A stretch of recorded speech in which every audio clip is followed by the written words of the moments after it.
Bon, alors on ne sait pas qui sera dans quelle voiture en 2025. Par contre, on sait où on sera. En tout cas, où ils seront, eux, avec le calendrier 2025. À peu près le même format que cette saison. On est revenu aux années Clesson. En fait, on fait un copier-coller d'une année sur l'autre. C'est ce que Bernier Clesson faisait sur la fin. Et on n'est pas loin du copier-coller, tu as raison. 24 Grands Prix, 6 formats sprint. Donc ça, c'est pareil qu'en 2024. Petit changement quand même, on redémarre le championnat du côté de l'Australie, du côté de Melbourne, ça sera le 16 mars alors qu'on avait débuté au Proche-Orient. On va conserver aussi ce petit crochet au Canada au cœur de la saison européenne. Ça sera modifié, mais ça sera à partir de 2026. Sinon, comme tu le disais, c'est quasiment du copier-coller avec 3 triple headers, 3 grands prix qui vont s'enchaîner de week-end en week-end, notamment au mois de mai. Imola, Monaco, Barcelone. Bon, là, on est dans un petit périmètre. On aura une trêve de quasiment un mois entre la Hongrie et Zandvoort. Ce qui est logique.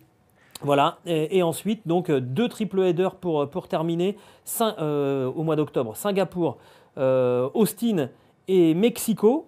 Un petit tour du côté d'Interlagos, là, avec une quinzaine de jours d'écart. Et ensuite, on reprendra par la tournée, toujours aussi démentielle, Las Vegas, Losail, donc 12 heures de décalage horaire, et Abu Dhabi.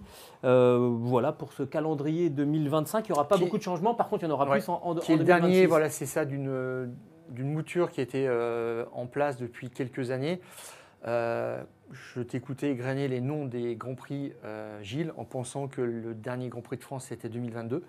Et je ne sais pas à ce stade-là, à ce rythme-là où vont les choses, quand est-ce qu'on reviendra, parce que on sait que le 2026 sera la dernière édition du Grand Prix des Pays-Bas, malgré la présence de Max Verstappen. Et bizarrement, 2026, c'est aussi la fin du premier volet du contrat de Max Verstappen avec Red Bull. Il a 2 années supplémentaires derrière. Et aujourd'hui, les organisateurs ne veulent pas prendre le risque de s'engager. Ça sera aussi la fin du Grand Prix à Imola, etc. Et on va commencer après, à partir de 2026, sur un système d'alternance.